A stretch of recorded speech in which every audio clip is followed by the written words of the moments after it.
1,09,00,000 SC ಜನರಿದ್ದಾರೆ. 50-60 ಲಕ್ಷಕ್ಕಿಂತಲೂ ST ಜನರಿದ್ದಾರೆ.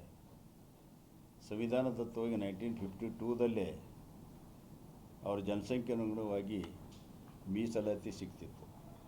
ಸಾರ್ವಜನಿಕ ಹುದ್ದೆಗಳಲ್ಲಿ, ಸೇವೆಗಳಲ್ಲಿ ಮತ್ತು ಶಿಕ್ಷಣ ಕ್ಷೇತ್ರಗಳಲ್ಲಿ ಅವ್ರಿಗೆ ಸೀಟ್ಗಳನ್ನು ಮೀಸಲಿರ್ತಿತ್ತು. 2022ರಲ್ಲಿ ಸರ್ಕಾರ ಒಂದು ಸುತ್ತೋಲೆ ಹೊರಡಿಸಿ ಇವರು ಜನಸಂಖ್ಯೆ ಅನುಗುಣವಾಗಿ SCಗಳು 17% ಇದ್ದಾರೆ, STಗಳು 7% ಇದ್ದಾರೆ.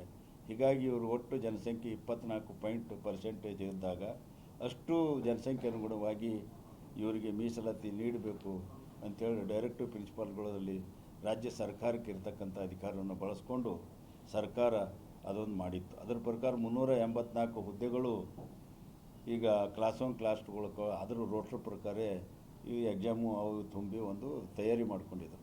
ಅದು ಇವತ್ತು KET ರದ್ದು ಮಾಡಿದೆ.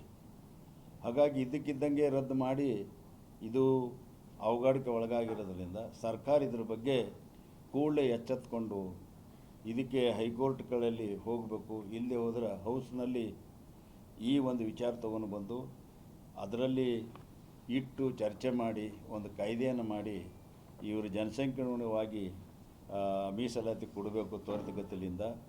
ಈಗ ಮಂಜೂರಾತಿ ಇದ್ದಿರ್ತಕ್ಕಂಥ ಹುದ್ದೆಗಳು ಕ್ರಮೇಣವಾಗಿ ತುಂಬತಕ್ಕಂಥದ್ದಲ್ಲಿ ಮತ್ತೆ ಇನ್ನೊಂದಿಷ್ಟು ವಿಳಂಬ ಆಗಿ ಮತ್ತು ಕರ್ನಾಟಕದಲ್ಲಿ ನಿರುದ್ಯೋಗನ ಹೆಚ್ಚಾಗಿ ಜನರು ಯುವಕರು ಹತಾಶೆ ಮನೋಭಾವಕ್ಕೆ ಬರಬಾರ್ದು. ಆ ಒಂದು ಉದ್ದೇಶ ಇಟ್ಟುಕೊಂಡು ಆ ಒಂದು ಚಿತ್ತನ್ನು ಇಟ್ಟುಕೊಂಡು ಸಿದ್ದರಾಮಯ್ಯ ಸರ್ಕಾರ ಒಂದು ಮೀಸಲಾತಿ ಬಗ್ಗೆ ಒಂದು ಕ್ರಮ ತೋಲಿ ಅಂಥೇಳಿ ನಾನು ಅವರಲ್ಲಿ ಮನವಿಯನ್ನು ಮಾಡ್ಕೊತೇನೆ.